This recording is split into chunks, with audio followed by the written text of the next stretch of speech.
നമസ്കാരം, സിറ്റി ന്യൂസിലേക്ക് സ്വാഗതം. കണ്ണൂരിൽ ചികിത്സയിലുള്ള വ്യക്തിക്ക് മങ്കി പോക്സ് സ്ഥിരീകരിച്ചു. കഴിഞ്ഞ വ്യാഴാഴ്ചയാണ് ഇയാളെ രോഗലക്ഷണങ്ങളോടെ പരിയാരം ഗവൺമെന്റ് മെഡിക്കൽ കോളേജ് ആശുപത്രിയിൽ പ്രവേശിപ്പിച്ചത്. തുടർന്ന് നടത്തിയ പരിശോധനയിലാണ് രോഗം സ്ഥിരീകരിച്ചത്. കൂടുതൽ ഐസൊലേഷൻ സംവിധാനം ക്രമീകരിക്കാൻ ഇതോടെ മന്ത്രി നിർദ്ദേശം നൽകി. മന്ത്രി വീണ ജോർജിന്റെ നേതൃത്വത്തിൽ state level rapid response team RRT യോഗം ചേർന്ന് സ്ഥിതിഗതികൾ വിലയിരുത്തി. ജാഗ്രത പുലർത്താൻ ആരോഗ്യവകുപ്പിന് നിർദ്ദേശവും നൽകി. രോഗം സ്ഥിരീകരിച്ച കണ്ണൂർ സ്വദേശിയുടെ റൂട്ട് മാപ്പ് പുറത്തുവിട്ടിട്ടുണ്ട്.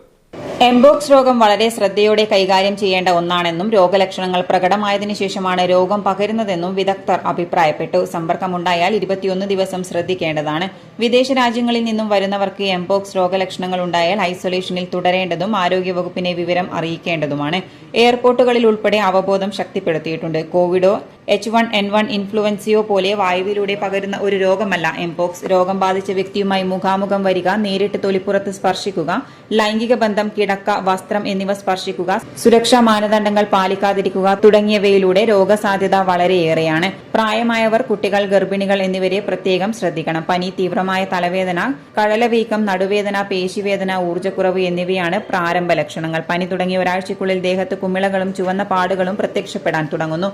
മുഖത്തും കൈകാലുകളിലുമാണ് കൂടുതൽ കുമിളകൾ കാണപ്പെടുന്നത്. ഇതിനു പുറമെ കൈപ്പത്തി, ജനനേന്ദ്രിയം, കണ്ണുകൾ എന്നീ ശരീരഭാഗങ്ങളിലും ഇവ കാണപ്പെടും.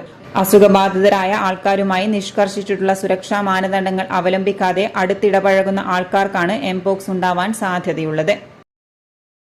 കൂടുതൽ വാർത്തകൾ അറിയുവാൻ സിറ്റി ചാനൽ വാട്സ്ആപ്പ് ഗ്രൂപ്പിൽ ജോയിൻ ചെയ്യുക. യൂട്യൂബ് ചാനൽ സന്ദർശിക്കുക. വാർത്തകളുടെ അവസാനിക്കുന്നില്ല. മറ്റൊരു വാർത്തയുമായി വീണ്ടും കാണാം. നമസ്കാരം.